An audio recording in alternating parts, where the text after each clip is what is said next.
Hello दोस्तों, classmates, बच्चे, person मतलब लोग जो लोग भी वीडियो देख रहे हैं, सबसे पहले तो उन लोगों का हमारे चैनल पर स्वागत है, जो कि है मिड मंत्र 2.0 चैनल का नाम। तो आप लोग चैनल सब्सक्राइब कर लिए होंगे, अगर नहीं किए हैं तो कर लीजिए, क्योंकि हम यहाँ पर क्लास 12, क्लास 11 के जूलॉजी चैप्टर या बॉटनी चैप्टर है, उनको टॉपिक वाइज हम उनको पढ़ाते हैं यहाँ पर। जैसे कोई भी चैप्टर है एनसीईआरटी में, उसका एक टॉपिक, तो हम उस एक टॉपिक जो पार्टिकुलर टॉपिक है उसको उठाते हैं, और उसके जो सारे नोट्स है, सारे जो की पॉइंट है, सारे जो क्वेश्चन बनने वाले पॉइंट्स हैं, उनको मैं यहाँ पर लिखता हूँ और उनको समझाता हूँ पहले तो। उसके बाद अगर फिर उससे जो क्वेश्चन बनने की पॉइंट होती है, उसको मैं बताता हूँ इस पॉइंट से क्वेश्चन बन सकते हैं। तो आप लोग समझ गए होंगे क्या है यहाँ पर, क्या पढ़ाया जाता है, कैसे पढ़ाया जाता है। अगर आप नहीं समझे हैं, अगर कोई नए बच्चे हैं, तो पहले आप एक दो वीडियो जो होते हैं इनसे पहले वाले, या कोई चैप्टर का जो प्ले लिस्ट है उठा के देख लीजिए, फिर पता चल जाए कि हम कैसे पढ़ाते हैं और कैसे यहाँ पर टॉपिक वाइज पढ़ाया जाता है। तो आप लोग देख लीजिए, चैनल प्ले लिस्ट में है। तो मैं अभी जो फ़िलहाल है वो क्लास 12 का जूलॉजी चैप्टर पढ़ा रहा था, जो कि जूलॉजी चैप्टर में लास्ट पॉइंट बचा हुआ था। जैसे कि मैंने आप पिछले वीडियो में आप लोग को बोला था कि आर्टिफिशियल इंसेमिनेशन जो है एआई टेक्निक, जो एक टॉपिक जो लास्ट बचा हुआ है, जिसमें मेनली उसी टॉपिक में 4 पॉइंट है, मतलब 4 जो की पॉइंट होते हैं ना, वो की पॉइंट बचा हुआ है। तो शायद आप लोगों ने बताया नहीं कि हमको पढ़ाना है, नहीं पढ़ाना है, तो मैंने सोचा कि उसको हम पढ़ा ही देते हैं, क्योंकि आर्टिफिशियल इंसेमिनेशन से अगर एक क्वेश्चन आ जाता है तो फिर वो छूट जाएगा। तो बोली तो फिर वो अगर मान के चलिए हम 10-15 मिनट वीडियो देखते हैं आज, तो उससे एक क्वेश्चन बन जाएगा, तो उससे क्या फ़ायदा, उससे होगा ना, जहाँ 10-15 मिनट से एक क्वेश्चन बनने की संभावना है। तो मैंने सोचा कि उसको कंप्लीट कर देते हैं, भले आज छोटा टॉपिक हो, 10 मिनट हो, 12 मिनट हो, 15 मिनट हो, 8 मिनट हो, तो छोटा टॉपिक हम आपको देके आज वो चैप्टर को कंप्लीट करेंगे जो रिप्रोडक्टिव हेल्थ बताया। उसके बाद मैंने फिर सोचा कि क्लास 11th का कोई चैप्टर स्टार्ट करेंगे।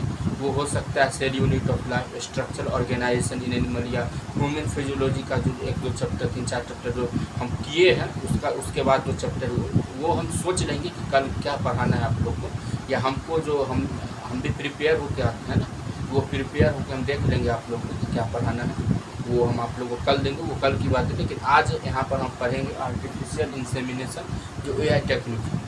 तो चलिए ज़्यादा बात नहीं करते हैं, और पॉइंट टॉपिक क्या है, टॉपिक में क्या है, कौन सा पॉइंट है, कैसे क्वेश्चन आ सकते हैं, उसको बारे में से लिखते हैं, वो समझते हैं, फिर आगे बढ़ते हैं। चलिए लिखते हैं, समझते हैं और आगे बढ़ते हैं।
यही एक लास्ट टॉपिक बचा हुआ था रिप्रोडक्टिव हेल्थ के चैप्टर में, जो था आर्टिफिशियल इंसेमिनेशन। इसका शॉर्ट हम बोल सकते हैं आप लोग AI टेक्निक, जो बोले आर्टिफिशियल इंसेमिनेशन टेक्निक क्या होता है उसके बारे में समझते हैं। अभी 2 पॉइंट ही लिखें, इसके बाद भी 2 पॉइंट और बचा हुआ है, तो इसको जब मिटाएंगे आप लोग लिख लीजिएगा, समझा देते हैं, पहले लिख लीजिएगा फिर मिटा के वो 2 पॉइंट लिख देंगे।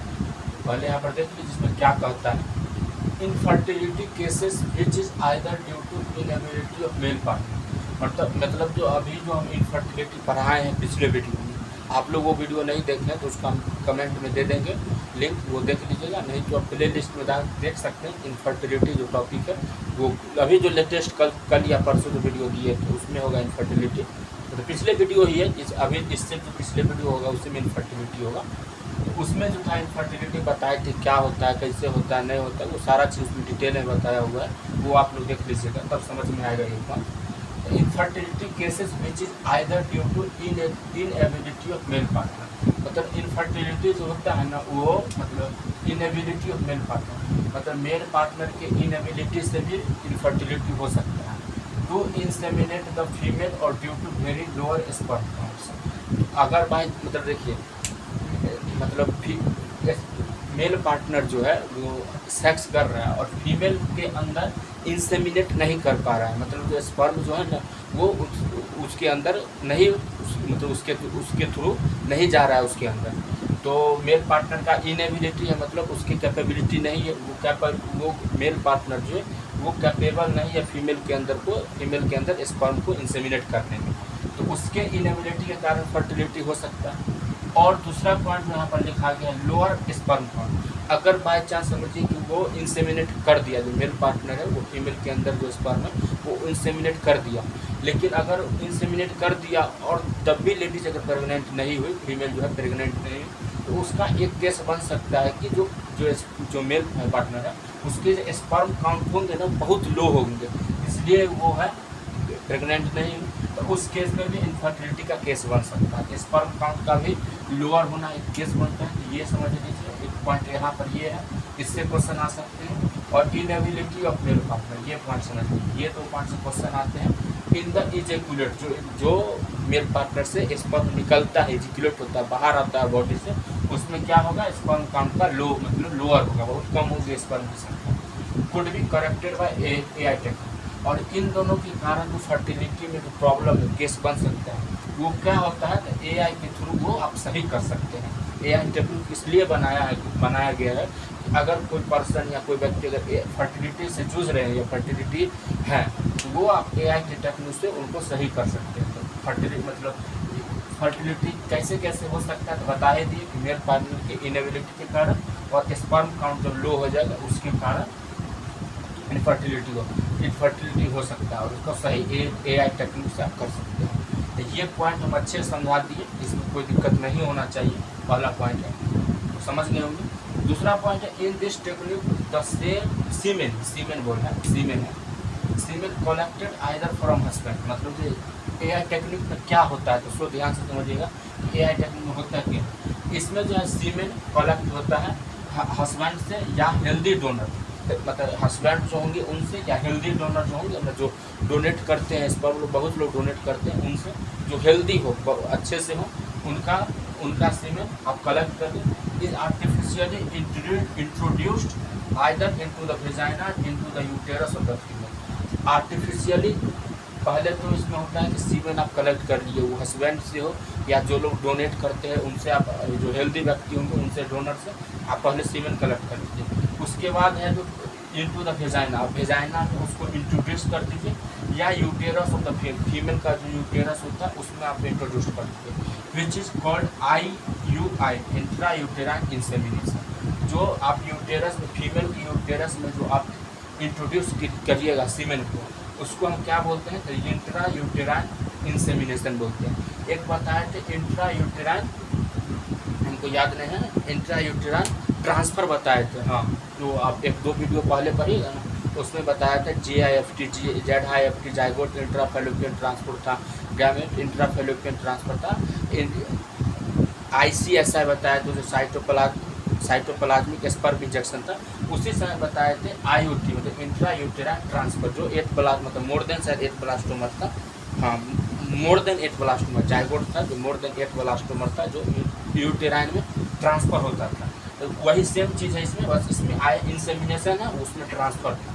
तो आप समझ गए होंगे कि इसमें तो सीमेन, मतलब इतना समझिए कि सीमेन कलेक्ट कर लीजिए हस्बैंड से या डोनर जो हेल्दी डोनर है उनसे, और उसको आप वेजाइना में इंट्रोड्यूस कर सकते हैं या जो है फीमेल के यूटेरस में आप इंट्रोड्यूस कर सकते हैं। उसको क्या बोला जाता है? IUI बोला जाता है, जो इंट्रा यूटेराइन इंसेमिनेशन कहलाता है। आप ये समझ गए होंगे ये दोनों पॉइंट अच्छे से, और हम आज समय दे के समझा रहे हैं क्योंकि हमको आज एक ही टॉपिक पर आना है, तो सोचिए और अच्छे से नहीं। वैसे हम रोज़ अच्छे से समझाते हैं, लेकिन आप लोग को लगता होगा जल्दी, लेकिन इसमें थोड़ा 1 क्वेश्चन 2 क्वेश्चन आ सकते हैं इस पॉइंट से, इसलिए मैंने सोचा कि अच्छे से लिख के अच्छे से समझाते हैं।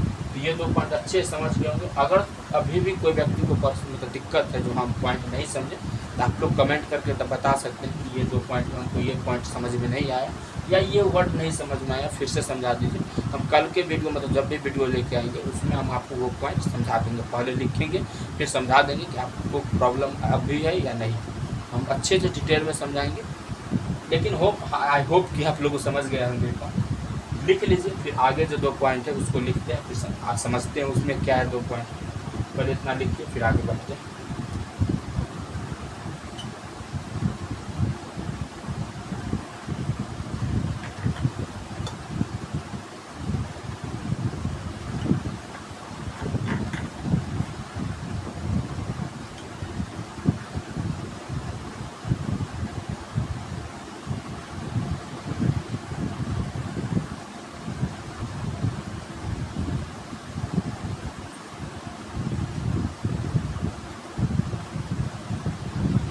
लिख लिए होंगे। अगर जो लोग नहीं लिखे हैं, जो बच्चे नहीं लिखे हैं या दोस्तों जो मित्रों नहीं लिखे, वो वीडियो को पॉज करके लिख लीजिएगा, या अगर आप स्क्रीनशॉट ले लेते हैं बाद में लिखते हैं नोट्स बनाते हैं तो वो बाद में भी लिख सकते हैं। तो लिख लीजिएगा, दिखाते हैं हम और आगे बढ़ते हैं।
देख लीजिए, आप लोग ध्यान दीजिएगा यहाँ पर, बाद में लिख लीजिएगा या हम हट जाएंगे तो लिख लीजिए। या आप लोग साथ साथ भी लिख सकते हैं, समझ सकते हैं। ये बहुत ईजी 2 पॉइंट है, आप लोग सुन सकते हैं। रुक जाइए थोड़ा देर, लिख लीजिए वहाँ। यहाँ इसमें है कि ऑल दिस, मतलब थर्ड पॉइंट जो है, 2 पॉइंट अभी बता दी। All this technique require extremely high precision handling by specialised professional and expensive instrument. मतलब जो AI टेक्निक में जो बहुत सारा जो इंस्ट्रूमेंट होता है ना, आप जब लैब जाइएगा या हॉस्पिटल में जाइएगा तो AI टेक्निक जहाँ पर होता है, जहाँ पर इनका प्रैक्टिस होता है, मेडिकल कॉलेज में जाइएगा उसमें बताया जाएगा AI टेक्निक। उसमें बहुत सारा इंस्ट्रूमेंट, अलग अलग तरह के इंस्ट्रूमेंट होते हैं। जब आगे जाइएगा तो पढ़िएगा, समझिएगा।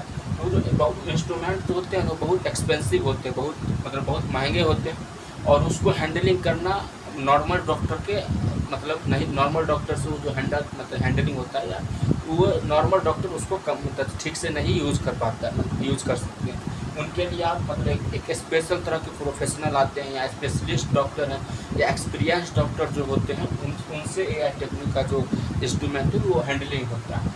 तो यहाँ पर बता दिए कि रिक्वायर एक्सट्रीमली हाई प्रिसीजन, मतलब उस जो इंस्ट्रूमेंट है एक तरह से हाई प्रिसीजन, मतलब अच्छे तरीके से उसका ध्यान रख सकते हैं, क्योंकि न टूट जाए न स्क्रैच में, बहुत तरीके से उसके इंस्ट्रूमेंट होता है। जो आप डिटेल करिए जाइएगा तो समझिएगा क्या होता है। इसमें मतलब इतना है कि जो टेक्निक होते हैं लोगों मेनली स्पेशलिस्ट डॉक्टर या स्पेशलाइज जो प्रोफेशनल है, उनसे आप लोग उनसे ये जो टेक्निक है वो हैंडल होता है, और उनके जो इंस्ट्रूमेंट होते हैं वो बहुत महंगे होते हैं, ये समझिए। फिर इस चौथा पॉइंट है, these facilities are presently available only in very few centre in the country. जो टेक्निक AI टेक्निक है वो प्रेजेंटली अभी जो अवेलेबल है वो कंट्री के कुछ ही सेंटर में ये अवेलेबल है। मतलब हर जगह आप ये चीज़ टेक्निक जो है देखने को आपको नहीं मिलेगा।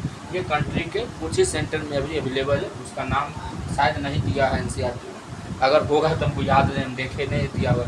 लेकिन आपने अगर दिया भी होगा तो आपसे वो कंट्री का नाम नहीं पूछेगा सेंटर में, जहाँ कौन कौन सेंटर। ये ध्यान रखिएगा कि दिस फैसिलिटी आप प्रेजेंट जो है अभी जो AI टेक्निक है वो देश के कुछ ही सेंटर में अभी अवेलेबल है। तो ये 2 पॉइंट भी समझ गए होंगे, आई होप कि आप लोग समझे होंगे ये 2 पॉइंट भी, और इससे पहले भी जो 2 पॉइंट बताए थे वो भी समझ गए होंगे शायद आप लोग। अगर कोई भी चारों पॉइंट में आपको या इस टॉपिक पर अगर कहीं भी कुछ भी प्रॉब्लम है तो आप लोग बेझिझक कमेंट करके बता दीजिए कि हमको ये पॉइंट नहीं समझ में आया। वो पॉइंट आपको अगले वीडियो में या कमेंट सेक्शन में जैसे आप लोग को समझ में आएगा वैसे मैं समझाने की कोशिश करूँगा। तो यही था AI टेक्निक जो बचा हुआ था। तो आप हम बोल ही दिए थे कि 10-15 मिनट लगेगा, जो भी समय लगा इतना देर इसमें लगेगा कंप्लीट होने। हम पिछले वीडियो में इसको कम ही कंप्लीट किए थे क्योंकि वो वीडियो बहुत लंबी हो गई थी, इसलिए हम छोड़ दिए थे। और ये चैप्टर जो अभी रिप्रोडक्टिव हेल्थ है वो यहाँ पर कंप्लीट होता है। उसमें अब इसमें कोई टॉपिक बचा हुआ नहीं है जो छूटा हुआ हो, मतलब कोई टॉपिक नहीं बचा हुआ है। जो सारा चैप्टर्स मतलब सारा टॉपिक कंप्लीट कर दिए, और इसका हम एक प्लेलिस्ट बना दिए। अगर आप लोग को पूरा मतलब लेक्चर वाइज देखना है, क्या पहला लेक्चर में इनको मतलब बेसिक से लेकर सारा चीज़ कंप्लीट है, तो वो आप प्ले लिस्ट में आप लेक्चर वाइज देख सकते हैं, टॉपिक वाइज देख सकते हैं, और वहाँ से आप नोट्स भी लिख सकते हैं। फुल डिटेल में नोट्स रहता है और समझ भी सकते हैं और अच्छे से समझा दिया रहता है। तो आप लोग प्ले लिस्ट में जाके ये चैप्टर को कवर कर सकते हैं, जो नए बच्चे हैं, जो नए लोग देख रहे हैं। आई होप बोल ही दिए शुरू में कि समझ में आ गया, नहीं समझ में आया तो बता ही दिए क्या करना है। और हाँ, उससे पहले आप लोग जो नए हैं या जो लोग वीडियो देख रहे हैं, जो लोग चैनल को सब्सक्राइब नहीं किए, लोग चैनल को सब्सक्राइब कर ले ताकि हमको भी मोटिवेशन मिल सके, और नए जब वीडियो आए तो आप लोग को भी मतलब नोटिफिकेशन मिल सके कि नए वीडियो आ गया, नया पढ़ना है। और वीडियो को लाइक कर दीजिए और वीडियो को शेयर कीजिए ताकि आपके फ्रेंड लोग भी रिवीजन कर सके, फ़ायदा ले सके वीडियो से और याद रख सके। तो चलिए मिलते हैं अगले वीडियो में, तब तक के लिए bye bye and take care.